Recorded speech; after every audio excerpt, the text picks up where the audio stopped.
Mesdames, Messieurs, bonsoir et bienvenue sur TPT+, la chaîne panafricaine des diasporas. Ensemble, partageons l'information. La 14e session ordinaire de l'Assemblée nationale a inscrit à son ordre du jour 18 affaires, dont 7 projets de loi autorisant les ratifications de diverses conventions avec l'Organisation internationale du travail lancée le 1er février 2022 à Brazzaville.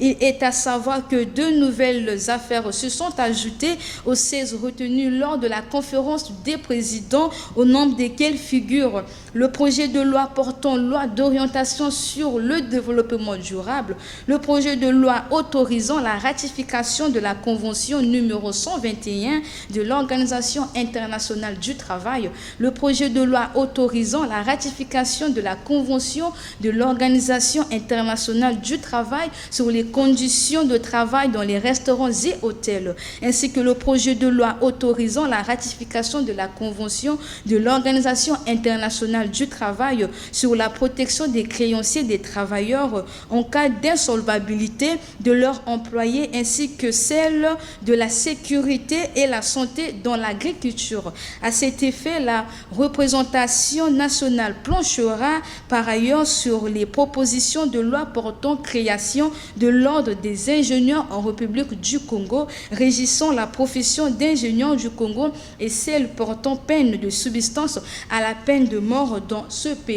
En société, après avoir causé de nombreux accidents dans plusieurs recoins du pays, le phénomène taxi-moto qui avait été interdite par l'arrêté ministériel numéro 4896 signé par le ministre des Transport le 1er juillet 2009 portant interdiction du transport public de passagers sur les motocycles connaît depuis quelque temps un rebondissement. Les chauffeurs de taxi-moto se sont prêtés au micro de la rédaction de TPT+, ce mercredi 2 février pour suggérer au gouvernement de réglementer ce secteur qui leur permet de se prendre en charge et qui vient soulager les difficultés de transport que connaissent actuellement les citoyens congolais. À l'étranger, retour au calme en Guinée-Bissau au lendemain d'une tentative de coup d'État face à l'attaque qui avait visé le président Umaro Sissoco et son gouvernement le mardi 1er février 2022. Ce dernier affirme qu'il s'agissait d'une tentative d'assassinat motivée par sa politique de lutte contre le trafic de drogue et de la corruption. Rappelons que c'est au cours d'un conseil des ministres dont le président avait pris part que les hommes armés ont attaqué un bâtiment gouvernemental de la capitale Bissau. L'assaut a duré plus de 5 heures, a précisé le président Umaro Sissoco devant la presse.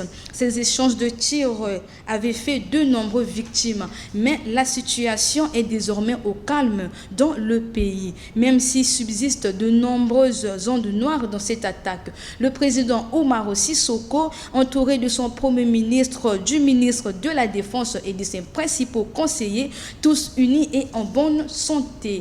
26 morts, tel est le bilan provisoire de la chute d'un câble électrique de haute tension tombé ce matin dans un caniveau traversant le marché Matadi-Kibala à l'ouest de Kinshasa en République démocratique du Congo. Les personnes qui ont trouvé la mort sont en majorité les vendeurs et des acheteurs du marché Matadi-Kibala ainsi que quelques passants. Les corps des victimes ont été transférés à la morgue et une enquête est ouverte pour établir les responsabilités. En sport, pour finir, le Sénégal et le Burkina Faso s'affronteront à 20h à Yaoundé pour cette demi-finale, tout en espérant avoir une place en finale de cette Coupe d'Afrique des Nations de football 2022. Et le Cameroun sera à son tour face à l'Égypte le jeudi 3 février au stade d'Olembe pour une place en finale. Mesdames et messieurs, c'est ainsi que s'achève notre bulletin d'information.